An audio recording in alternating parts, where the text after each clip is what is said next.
তিলাওয়াতের ভাজে ভাজে সুরের অলংকার, এ কোরআন বাণী যে আল্লাহর, এ কোরআন বাণী যে আল্লাহর। আসসালামু আলাইকুম ওরহমতুল্লাহি ওবরাকাতু। আসুন্না ফাউন্ডেশনের অনন্য আয়োজন সহজ সূত্রে কোরআন শিখির 23তম পর্বে আপনাদেরকে স্বাগতম। আলহামদুলিল্লাহ, গত ক্লাসগুলোতে আমরা তাজউইদের কিছু নিয়মকানুন শিখেছি। আমরা বলেছিলাম যে 7টি সূত্রে আমরা কোরআন পড়া শিখব, পাশাপাশি আনুষঙ্গিক কিছু নিয়মকানুন শিখব। সেই নিয়মকানুনের মধ্যে ছিল নুন সাকিন তানউইনের কিছু হুকুম এবং মিম সাকিনের হুকুম। আজকে আমরা শিখব যে হরফ উচ্চারণে মোটা এবং পাতলা করার বিবরণ। আপনারা জানেন যে আরবি হরফগুলো উচ্চারণের দুটি দিক রয়েছে। কিছু হরফ আছে মোটা করে পড়তে হয়, কিছু হরফ রয়েছে যেগুলো পাতলা করে পড়তে হয়। এই হরফগুলোকে আমরা 3 ভাগে ভাগ করব। কিছু হরফ আছে সবসময় মোটা করে পড়তে হয়, পোর করে পড়তে হয়, এবং কিছু হরফ আছে পাতলা করে পড়তে হয়। এবং শুধুমাত্র 3টি হরফ রয়েছে, এগুলো কখনো মোটা হয়, কখনো পাতলা হয়। যে হরফগুলো মোটা করে পড়তে হয় সে হরফগুলো আপনারা আমার সাথে বলুন: খ, সদ, দদ, ত, য, গইন, কফ। এই 7টি হরফ সবসময় মোটা করে পড়তে হয়। এটা আমরা শুরুর পর্বতে আমরা শিখেছিলাম। কিছু হরফ আছে সবসময় পাতলা করে পড়তে হয়, এই 7টি হরফ বাদ দিয়ে, এবং আরও 3টি হরফ আলিফ লাম র, যেহেতু এই 3টি হরফ কখনো পাতলা হয়, কখনো মোটা হয়। বাকি 19টি হরফ সবসময় পাতলা করে পড়তে হয়। আপনারা আমার সাথে বলুন: হামজা, বা, তা, সা, জিম, হা, দাল, দাল, জা, সিন, শিন, আইন, ফা, কাফ, মিম, নুন, হা, ওয়াও, ইয়া। এই হরফগুলো সবসময় পাতলা করে পড়তে হয়। আজকের পর্বে আমরা যেটা শিখব সেটা হলো যে হরফগুলো কখনো মোটা হয়, কখনো পাতলা হয়। তার মধ্যে 3টি হরফ রয়েছে: আলিফ লাম র। আলিফ লাম র। আলিফ কখন মোটা করে পড়ব, আলিফ কখন পাতলা করে পড়ব। আলিফ হরফটা যদি 7টি মোটা হরফের পরে আসে তাহলে আলিফ হরফটিকেও মোটা করে পড়তে হবে। আপনারা স্ক্রিনে দেখতে পাচ্ছেন 7টি হরফের উদাহরণ নিয়ে আসা হয়েছে। আলিফের উদাহরণ আপনারা দেখতে পাচ্ছেন, খায়ের উদাহরণ খালিদিন। খায়ের পরে যেহেতু আলিফ হরফটি রয়েছে তাহলে আপনার আলিফ হরফটিকে মোটা করে পড়তে হবে। এরপরে সাদের উদাহরণ ওয়াসাবিরু। সাদের পরে কিন্তু আলিফ হরফটি রয়েছে, ওয়াসাবিরু। এখানে আপনি যদি ওয়াসাবিরু বলেন তাহলে উচ্চারণ বিশুদ্ধ হবে না। এরপরে হরফটি দেখছেন দদ। দদের উদাহরণ ফিল মাদাজিই। দদের পরে আলিফ হরফটি রয়েছে, এখানে যেহেতু মোটা হরফের আলিফ হরফ রয়েছে তাহলে আলিফটিকেও মোটা করে পড়তে হবে। তয়ের উদাহরণ ওয়াত্তারিকি। যয়ের উদাহরণ যালিমিন। গাইনের উদাহরণ বিগাফিলিন। কফের উদাহরণ আল কাদিরু। এখানেও দেখতে পাচ্ছেন কফের পরে আলিফ হরফটি এসেছে, তাহলে আলিফ হরফটিকে মোটা করে পড়তে হবে। আলহামদুলিল্লাহ, তাহলে আমরা বুঝতে পেরেছি যে আলিফ হরফটি কখন পাতলা করে পড়তে হবে, কখন মোটা করে পড়তে হবে। মোটা করে পড়তে হবে যদি মোটা হরফের পরে আসে, আর আলিফ হরফটি যদি বারিক হরফের পরে আসে তাহলে বারিক করে পড়তে হবে। যেমন ব্যা, ত্যা। এখানে কিন্তু আমি বলতে পারবো না ব, ত, তাহলে এটা শুদ্ধ হবে না। এটা বলতে হবে ব্যা, ত্যা, স্যা। এখানে যেহেতু আলিফ হরফটি পাতলা হরফের পরে এসেছে তাহলে আলিফকে পাতলা করেই পড়তে হবে। আলহামদুলিল্লাহ, তাহলে আমরা বুঝতে পেরেছি আলিফ কখন মোটা করে পড়তে হয়, কখন পাতলা করে পড়তে হয়। এখন আমরা শিখব যে লাম হরফটি কখন মোটা করে পড়তে হয়, কখন পাতলা করে পড়তে হয়। খুবই সহজ। এটা আমরা স্ক্রিনে দেখতে পাচ্ছেন, এটা একটি শব্দের মধ্যে সীমাবদ্ধ, সেটা হলো আল্লাহ শব্দ। আমরা জানি আল্লাহ শব্দে এখানে 2টি লাম রয়েছে। প্রথম লামটি হলো আলিফের পরে, দ্বিতীয় লামটি হলো প্রথম লামের পরে। তাহলে দ্বিতীয় লামের পরে যদি জবর অথবা পেশ থাকে তাহলে দ্বিতীয় লামটি পোর করে মোটা করে পড়তে হবে। আপনারা উদাহরণটি দেখুন। পেশের উদাহরণ রাসূলুল্লাহি। এখানে আমরা দেখতে পাচ্ছি আল্লাহ শব্দের দ্বিতীয় লামের আগেই এখানে একটি পেশ রয়েছে, এই জন্যে দ্বিতীয় লামটিকে পোর করে পড়তে হবে। রাসূলুল্লাহি। এবার আমরা দেখছি জবরের উদাহরণ, হুয়াল্লাহু। আল্লাহ শব্দের আগেই, মানে আল্লাহ শব্দের দ্বিতীয় লামের আগেই আপনার জবর এসেছে, তাহলে আল্লাহ শব্দের দ্বিতীয় লামটিকে পোর করে পড়তে হবে। সকলে আমার সাথে বলুন, হুয়াল্লাহু। আবার বলুন, হুয়াল্লাহু। তাহলে আমরা দুই অবস্থায় আল্লাহ শব্দের দ্বিতীয় লামটিকে পোর করে পড়ব, যখনই আল্লাহ শব্দের আগে অথবা আল্লাহ শব্দের দ্বিতীয় লামের আগে জবর অথবা পেশ আসবে, তখনই আল্লাহ শব্দের দ্বিতীয় লামটিকে আমরা পোর করে পড়ব। দ্বিতীয় অবস্থা সেটা হলো যে আল্লাহ শব্দ দ্বিতীয় লামটি কখন আমরা পাতলা করে পড়ব, যদি আল্লাহ শব্দের দ্বিতীয় লামের আগে যদি জের আসে। খুবই সহজ, এটা আমরা সবসময় পড়ে থাকি, আমাদের ভুল হওয়ার কথা না, তবু আমরা নিয়মটা জেনে নিই যাতে করে কখনো ভুল না হয়। আপনারা স্ক্রিনে দেখতে পাচ্ছেন একটি উদাহরণ দেওয়া আছে, বিসমিল্লাহি। আল্লাহ শব্দের দ্বিতীয় লামের আগে এখানে জের এসেছে, আপনারা জের দেখতে পাচ্ছেন। এই জন্যে আল্লাহ শব্দের দ্বিতীয় লামটিকে বারিক করে পাতলা করে পড়তে হবে। আপনি যদি বলেন বিসমিল্লাহি, তাহলে এই পড়াটি বিশুদ্ধ হবে না, আপনাকে পড়তে হবে শুদ্ধ করে। আমার সাথে বলুন, বিসমিল্লাহি। আবার বলুন, বিসমিল্লাহি। আলহামদুলিল্লাহ, খুব অল্প সময় খুব সহজে আমরা এই নিয়মটি শিখে ফেলেছি। আশা করছি আমাদের কখনো আর ভুল হবে না ইনশাআল্লাহ। আজকের পর্বের আমাদের আরেকটি হরফ রয়েছে, আমরা যে হরফটির কথা বলেছিলাম সেটা হলো র। এই হরফটিও কখনো মোটা করে পড়তে হয়, কখনো পাতলা করে পড়তে হয়। আপনারা স্ক্রিনে অবশ্যই দেখতে পাচ্ছেন র হরফ দুইভাবে পড়া যায়, একটা হলো পোর করে আর একটা হলো বারিক করে। পোর অর্থ হলো মোটা করে আর বারিক অর্থ হলো পাতলা করে। তো আমরা রকে 5 অবস্থায় মোটা করে পড়ব। আপনারা উদাহরণটি দেখুন, এখানে প্রথম অবস্থার নাম কি, প্রথম অবস্থাতে কি বলা হয়েছে, র হরফের উপরে যদি জবর অথবা পেশ আসে। র হরফটির উপরে যদি কি হয়, কি আসে, জবর অথবা পেশ, তাহলে র হরফটিকে মোটা করে পড়তে হয়। উদাহরণ আমার সাথে বলুন, রহিমুন। আমরা অনেক সময় ভুল করে বলে ফেলি যে রাহিম, কিন্তু রাহিম বললে এটা কখনো শুদ্ধ হবে না, আমাদেরকে বলতে হবে রহিম। আমার সাথে বলুন, রহিমুন। পরবর্তী উদাহরণটি দেখুন, রসুলুন। রয়ের উপরে পেশ এসেছে, তাহলে র হরফটিকে মোটা করে পড়তে হবে। আমার সাথে বলুন, রসুলুন। র হরফের দ্বিতীয় অবস্থা, র সাকিনের ডানে জবর অথবা পেশ থাকলে তাহলে র হরফটিকে মোটা করে পড়তে হয়।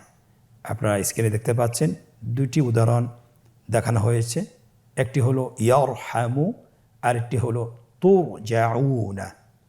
তাহলে ইয়ারহামু, র সাকিন তার পূর্বে জবর আছে, র সাকিন তার পূর্বে যদি জবর থাকে অবশ্যই রকে পোর করে মোটা করে পড়তে হবে।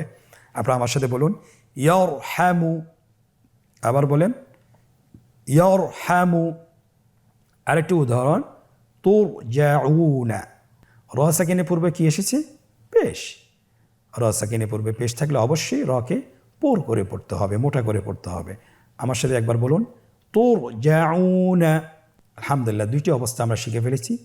তৃতীয় অবস্থা, যে র হরফটি ওয়াকফের কারণে সাকিন হলে এবং তার পূর্বে সাকিন থাকলে এবং তার পূর্বে যদি জবর অথবা পেশ থাকে, তাহলে র সাকিনটাকে পোর করে পড়তে হবে, মোটা করে পড়তে হবে। আপনারা স্ক্রিনে লক্ষ্য করুন, দুটি উদাহরণ রয়েছে, শাহরুন, হুসরিন।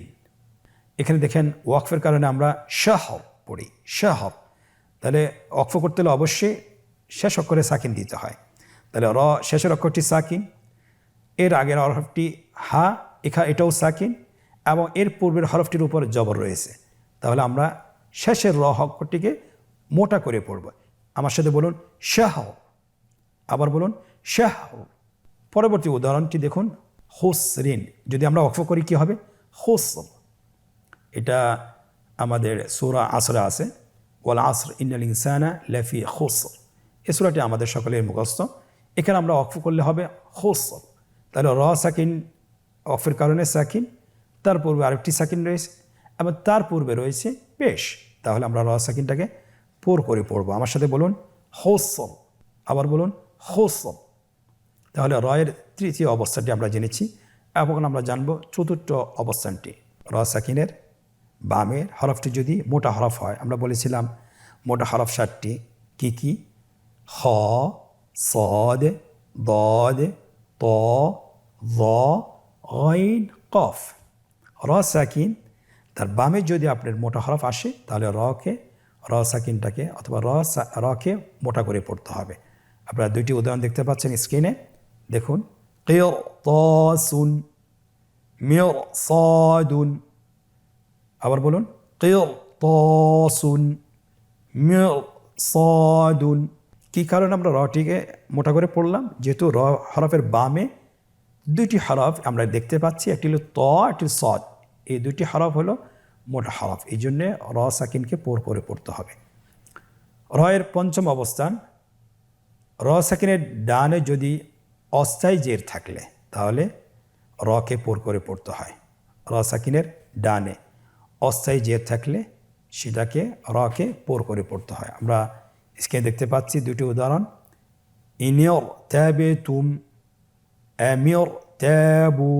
আমরা অস্থায়ী এবং স্থায়ী এটা কিছু নিয়ম রয়েছে, অবশ্যই আমরা পরবর্তীতে জেনে নেব। শুধুমাত্র আমরা উদাহরণ দুইটি একটু দেখিনি, এবং এই ধরনের উদাহরণ যদি আমরা কোরআন শরীফে দেখি তাহলে আমরা পোর করে পড়ব। ইনিয়র ত্যাবে তুম। আবার বলুন, ইনিয়র ত্যাবে তুম। পরবর্তী উদাহরণ, আমিয়র ত্যাবু। র সাকিন তার পূর্বে কি এসেছে? অস্থায়ী জের। এই জন্যে এটাকে আমরা রটাকে পোর করে পড়ব ইনশাআল্লাহ। তাহলে রয়ের 5টি অবস্থা জেনেছি, যে 5 অবস্থায় রকে মোটা করে পড়তে হয়। র সাকিনের আরেকটি শব্দ রয়েছে যে শব্দটিকে পোর করে পড়তে হয়, যদিও এটা নিয়মের বহির্ভূত। এরপরও আমরা শব্দটিকে জেনে নিই। শব্দটি হলো মিসর। শব্দটা কি? মিসর। কিন্তু এখানে আমরা দেখছি যে ওয়াকফের কারণে রটি সাকিন, এরপরে স এর আগে সাকিন এবং এর আগে জের এসেছে। আমরা বলেছিলাম যদি জবর অথবা পেশ থাকে তাহলে পোর করে পড়ব, কিন্তু এখানে এই শব্দের মধ্যে দুইটি সাকিনের আগে জের এসেছে, এখানেও রকে পোর করে পড়তে হবে। এটা যদিও নিয়মের বহির্ভূত, কিন্তু কোরআন কারিমের এই শব্দের ক্ষেত্রে র হরফটি মোটা করে পড়তে হবে। আপনারা আমার সাথে বলুন, মিসর। আমার সাথে আবার বলুন, মিসর। এখন আমরা শিখব রকে কয়টি অবস্থায় পাতলা করে পড়তে হয়। এখানেও আমরা বলবো যে রকে 4টি অবস্থায় পাতলা করে পড়তে হয়। 1 নম্বর হলো র হরফে জের থাকলে। এটা খুবই সহজ। র হরফের নিচে যদি আপনি জের দেখেন তাহলে আপনি এই রটাকে সবসময় পাতলা করে পড়বেন। স্ক্রিনে লক্ষ্য করুন, এখানে 2টি উদাহরণ রয়েছে। আমার সাথে বলুন, রিজালুন। রয়ের নিচে কি রয়েছে? জের। পরবর্তী শব্দ রিজউন। তাহলে প্রথম রয়ে এখানে রয়ের নিচে জের রয়েছে, এই রটাকেও আমাদেরকে পাতলা করে পড়তে হবে। আপনারা আমার সাথে আবার বলুন, রিজউন। রয়ের দ্বিতীয় অবস্থা, যে অবস্থায় রকে পাতলা করে পড়তে হয়, র সাকিনের ডানে জের থাকলে এবং বামে পোর হরফ না থাকলে। ডানে থাকতে হবে জের, এবং বামে যদি পোর হরফ না থাকে, মোটা হরফ না থাকে, তাহলে রকে পোর করে পড়তে হবে। স্ক্রিনে আপনারা 2টি উদাহরণ দেখতে পাচ্ছেন।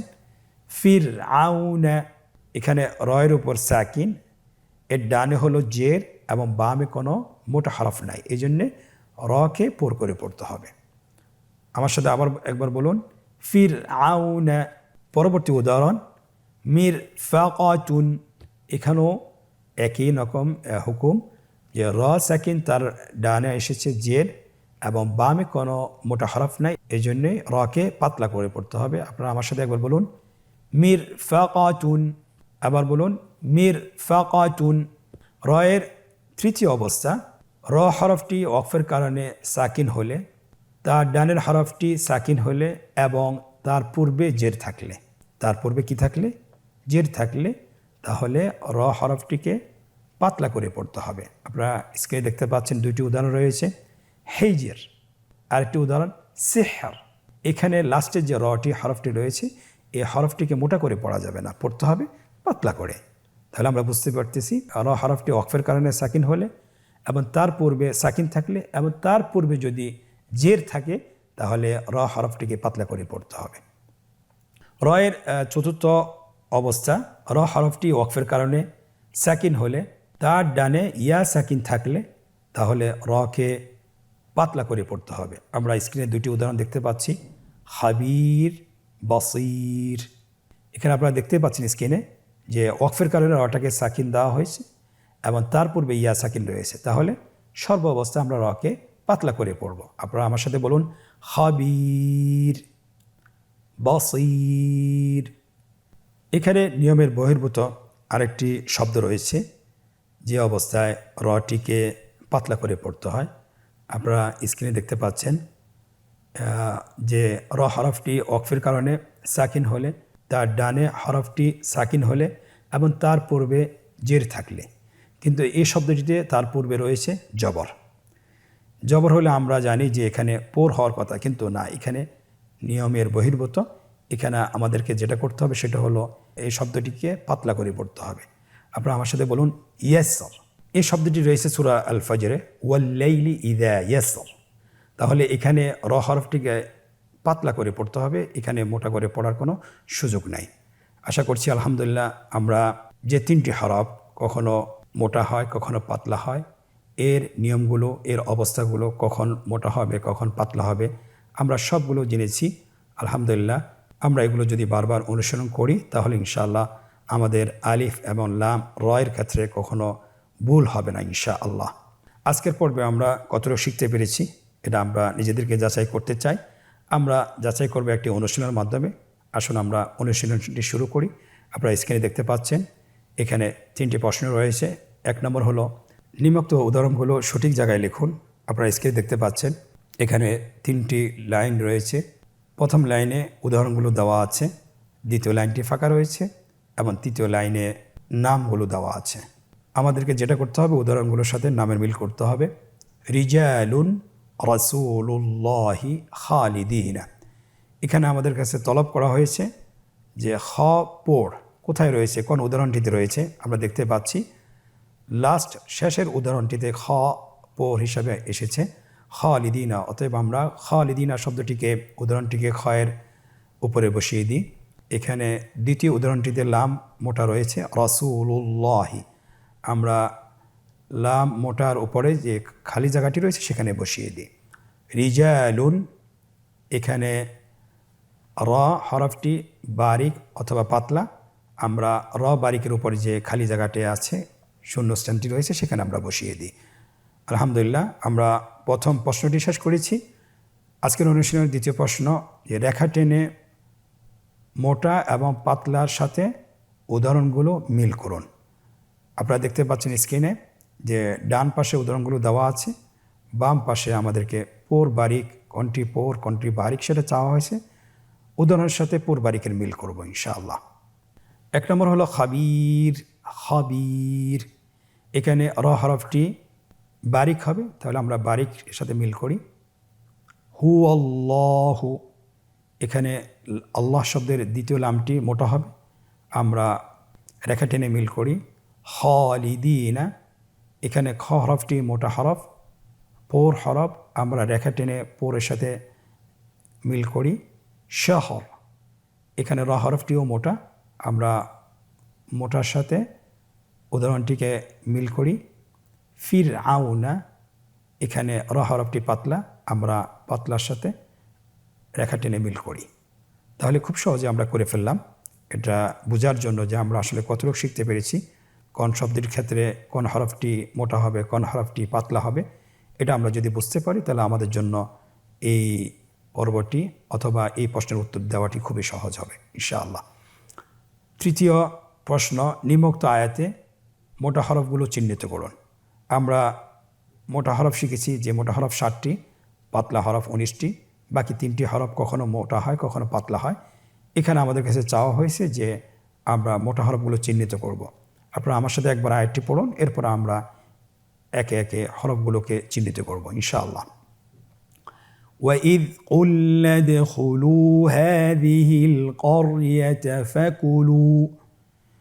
فَكُلُوا مِنْهَا حَيْثُ شِئْتُمْ رَغَدًا وَادْخُلُوا الْبَابَ سُجَّدًا وَقُولُوا حطة نغفر لكم خطاياكم وسنزيد المحسنين